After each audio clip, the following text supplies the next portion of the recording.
Welcome to my channel. My name is Alex and I travel full-time with my cat and my FJ Cruiser. Sometimes we take the travel trailer with us, other times all we've got is our overlanding setup. Last week I drove from Mexico to Vegas with one stop in Arizona. This week we're driving all the way back to Mexico.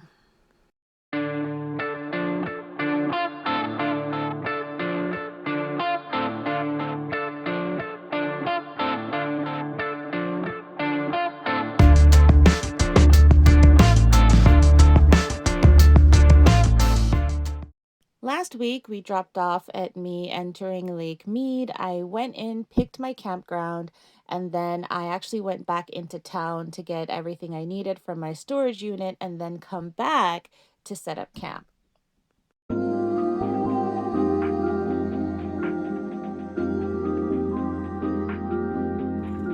The opening mechanism of the GFC Superlite is probably one of the big reasons it costs so much less than other hardtop tents.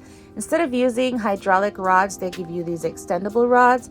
And what I do is I prop the left side up just enough to open it, then I extend the right side to full height, and then I re-extend the left side to match. When I first camped in the GFC Superlite, I used a camping mat and I really hated it. It was super uncomfortable. So I upgraded to this memory foam mattress and it was a lifesaver. Big difference. A lot of people have asked me why I chose a single. Well, that would be because the only other person allowed in my rooftop tent is my cat.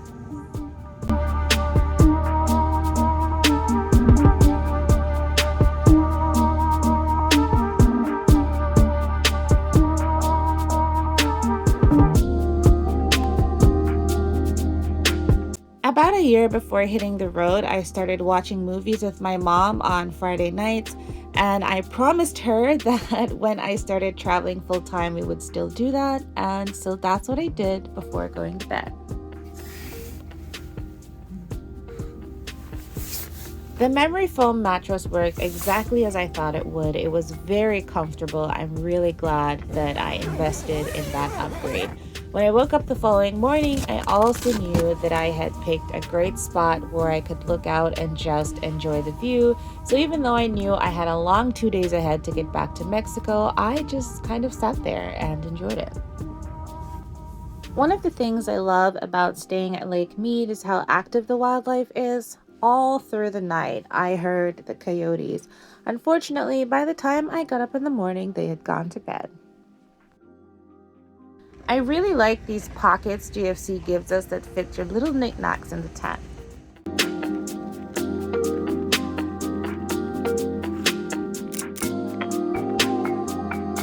For my stay in Arizona on my way back to Mexico, I knew I wanted to go boondocking or overlanding, so there was going to be no amenities and no way to get water, so I made sure I filled up my 2 5-gallon jugs before I left.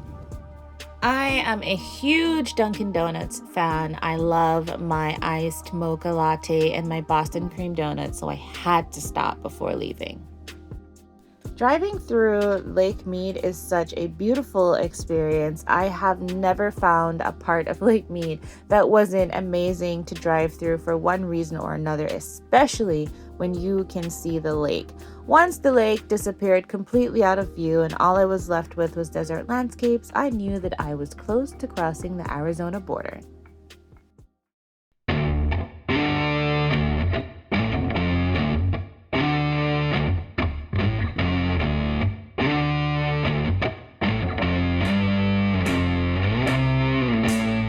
I was originally going to go overlanding somewhere else for my Arizona stay on the way to Mexico, but I passed through Vulture City on my way to Vegas and it was absolutely beautiful and I wanted to stay there and experience it for myself.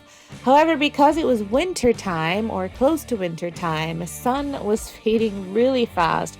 It was only about 4 o'clock at this point and you can see that the sun is already really low in the sky while I was looking for a place to set up camp.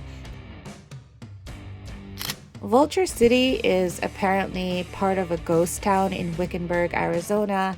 If you're as fascinated by this as I was when I drove through, just remember that this is not public land. It is Arizona trust land, so you do need a permit and you can get one online. I'm not gonna lie, I did take the FJ down some sketchy paths trying to find the perfect campground that was private but not too isolated. And I would never do this in another vehicle, but I trust the FJ. I trust my FJ probably more than I trust me driving it. Eventually, I came across Cholla cactus, and once I saw that, I knew I'd found my spot.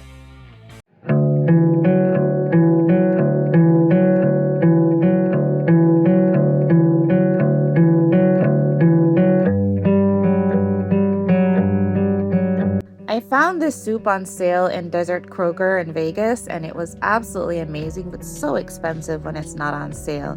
Either way, I sat down and I ate my meal with an amazing sunset view, and the sunrise was almost as beautiful.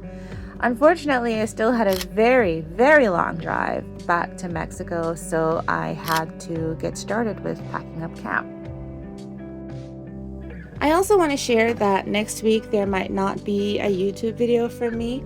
I've posted a new video every Friday for more than a year. I lose an entire workday every week to work on those videos.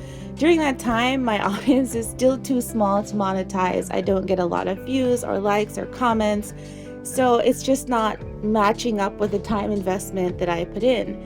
Meanwhile, on platforms where I spend 10 or 15 minutes on a video, I get way more support and engagement, including financial support. So now that I'm on the road again, I left Mexico yesterday, I need to reevaluate how I'm spending my time and ensure that I'm investing in the audiences that invest more in me.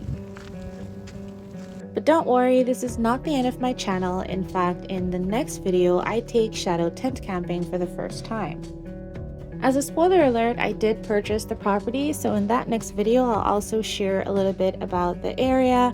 And if you'd like to keep following updates on my Ecodome tiny home, whether I post videos or not, I'll leave links for that below. If you would like to help me support and grow my channel, don't forget to like, share, subscribe, ring that bell, and I will see you next time. Bye!